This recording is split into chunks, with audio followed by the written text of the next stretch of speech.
As you might already know, recently I actually had the chance to spend 2 weeks traveling all around Saudi Arabia, which was actually very different experience to what I thought it would be, you know? And because of that experience, I learned so much about Saudi Arabia and its culture and obviously the local people. And today I want to tell you the top 10 things you should never ever be doing in Saudi Arabia if you ever get the chance to go. Let's go. Thing not to do in Saudi Arabia. Number 1 is do not be afraid of the police. I know that most foreigners think that the rules in Saudi Arabia are incredibly strict, and of course they are. And because of that, a lot of people tend to be quite afraid of the police, I think. And I guess I also had those really mixed feelings going there. But all the interactions I've had with the police traveling throughout the country were so good, dude. For example, one time I was driving my car on the highway, and then this policeman approaches me and we start talking, and I'm a bit afraid because maybe they can actually find me for not having the Saudi license. I don't know. But he asked me to like step out of the car and we start talking and stuff, and he starts asking me all these questions about where I'm from and why I'm here, and he's so excited that I'm in Saudi Arabia. He's like, dude, if you ever need any help whatsoever, please call me. This is my WhatsApp, this is my Instagram. Send me a message in the middle of the night, doesn't matter when. I'll be there for you, man. Hope you have a great time. Yeah, get back on the road. We love foreigners visiting Saudi Arabia. Yeah, after all these experiences, I really do think that the police there are super awesome. Thing not to do, number 2, is don't try to sneak into Mecca. So I don't know how much you know about Islam, but Mecca for those people is the holiest place in the whole world ever. There's no comparison. Nothing is even close to it, you know? And obviously there's millions of pilgrims visiting Mecca every single year for religious reasons, and I know that there's many people who are not Muslims, but they managed to, you know, sneak into Mecca as well as like a pilgrim or whatever, so they would lie that they're Muslim and say like Assalamu alaikum or whatever, and then sometimes people would let them through, and there's even videos on YouTube about it and stuff. And if I'm being completely honest, I don't think that's a good thing to do, because yes, you could probably sneak in, but at the same time it's such a holy place to those people. Why would you go there as a tourist if you don't actually believe in it? You know what I mean? So even if you do get the chance, even if you find some local people who say, you know, go with us or whatever, I don't think you should really do it. Thing not to do, number 3, is don't start talking to women in full abayas unless they start.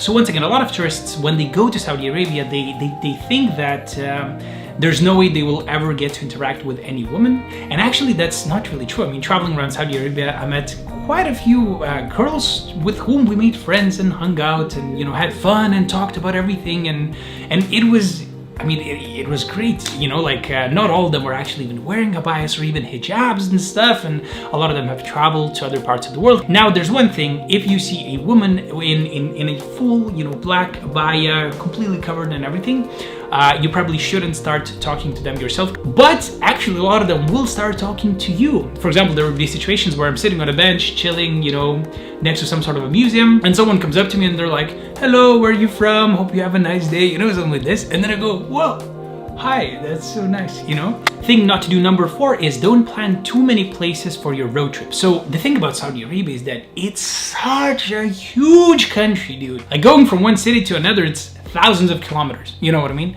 And when I was in this big city of Jeddah, I actually rented a car, and I only had, I think, 4 days to drive the car, and I was driving literally all day every day. In those 4 days, I think I did around 2,000 kilometers or so, which was a lot of driving, but I still only managed to cover like this much of Saudi Arabia and only visit a handful of places, simply because the distances from one place to another or from one city to another are massive, you know? So yes, if you're going there and you want to get a car and do a road trip, make sure you have a lot of time, or if you don't have a lot of time, only explore a certain region of Saudi Arabia rather than trying to do the whole thing, because it's huge. Thing not to do, number 5, is do not wear shorts. So when I was there wasn't a single occasion where I was actually wearing shorts, and so some of the locals I met, they were like, yeah dude, no worries, you can definitely wear shorts and whatever, but actually I never saw a single person doing it. So yes, I think legally at this point you could be wearing shorts, it's probably not forbidden, but at the same time, you know, if 99.9999% of the people are not doing it, it might be a little disrespectful to some locals who are, once again, maybe a bit more conservative and don't want to see your legs everywhere. Okay, legend, let's take a very short break here because I want to tell you something very, very spicy. Recently, I launched my new channel called Stay Curious, where we're making very short, fast-paced educational videos about beautiful places around the world, and we also have a few videos about Saudi Arabia as well, as you can see around me here. So once you're done watching this video, smash the link in the description box down below, support the channel, binge on as many videos as you like, and learn quite a bit about this beautiful, beautiful country. Thanks so much. Let's get back to the video. Very important thing not to do, number 6, is never, ever, ever, ever say no to people's hospitality. The people I met in Saudi Arabia were some of the most hospitable and some of the friendliest people I've met in my entire life ever. During my tour in this really beautiful desert region called Al Ula, I was actually in a tour group with 9 other Saudi people. I was the only foreigner, and it was great because I felt like, I don't know, we were almost family members, and everyone treated me as if I was one of their own and stuff. Man, it was so good. And so during the tour, we kept joking that now we have a Saudi father who was called Mahmoud, one of the coolest guys ever. And either way, after the tour, I had a few days off in the city of Jeddah, and he actually invited me to stay with his whole family in his house, and he showed me around, and he was buying everything for me, and we'd be having lunches together, dinners together, driving around the city and stuff. Dude, it was so beautiful. Obviously, didn't film anything, but Mahmoud, thank you. You're the best guy in Saudi Arabia, hands down. Love you to the moon and back. Can't wait to see you again. Thing not to do, number 7, is don't be too adventurous with religious places. So as you know, Saudi Arabia is a very religious country because it's, you know, the birthplace of Islam, and to them it's such a big thing. And of course, you always need to be incredibly respectful when it comes to religion, when it comes to mosques or, you know, very important historical sites. But there are some places you might not be aware of. For example, I met some travelers in Saudi Arabia who were in the city called Medina, which is once again incredibly important because that's where the Prophet lived for a long time. They wanted to climb up this hill for sunset, right? And so a group of them, maybe 5 or 6 people, they climbed up and they were watching the sunset. It was so beautiful. And then the police came and they said, "What are you doing? It's forbidden for you to be here," because it's apparently a very important religious place for them. And so obviously no foreigners were allowed there. And they said, "Oh my God, we're so sorry," and stuff, you know. And they almost got into trouble, but you know, I guess because they didn't know, they let them go, which was great. But yeah, so please be very respectful, very careful. Don't do anything that you know, you think could offend the people of Saudi Arabia. It's very, very important. Very important thing not to do in Saudi Arabia. Number 8 is do not expect the places you go to be open. Okay, so as you know, Muslims pray 5 times per day, and even though I've been to many Muslim countries around the world, but none of them were as serious about it as Saudi Arabia. So in Saudi Arabia, almost everything closes a few times per day when people go to pray, and they close for like 30 minutes or whatever.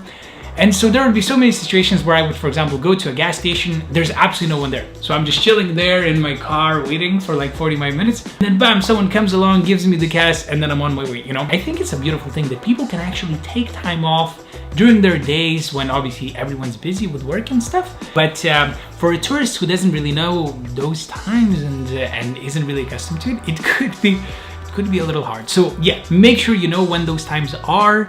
Plan your day that way and everything's gonna be great. Thing not to do, number 9, is don't be upset if some touristy places are either closed or not really very accessible. The thing about Saudi tourism is that for a very long time it was incredibly hard to go to Saudi Arabia as a tourist, and only very recently they launched the e-visas, which obviously I used to get to the country as well. And because of that, they have, you know, thousands of people visiting the country every year now. But it's still incredibly early for Saudi Arabia's tourism because, I mean, it just started, you know? So some museums are not, you know, open to the public yet. Some places are kind of hard to find. The road signs are not always the best because they're made for the locals but not the tourists. The infrastructure is not always the best, you know what I mean? So it's still very, very early, and that's exactly why I think visiting Saudi Arabia, you know, was a great thing for someone like me, because I don't like going to countries that are very touristy, and here, everywhere I went, I was almost always alone. And finally, number 10 is don't be surprised if you find yourself interacting with a Saudi DJ. What? Apparently, Saudi Arabia has been changing dramatically the last couple of years because there were some changes in, you know, the government and stuff, and now it's really opening up to the world. Once again, women can drive cars now, and laws are changing, and the ways of life are changing, and I mean, so many things are changing.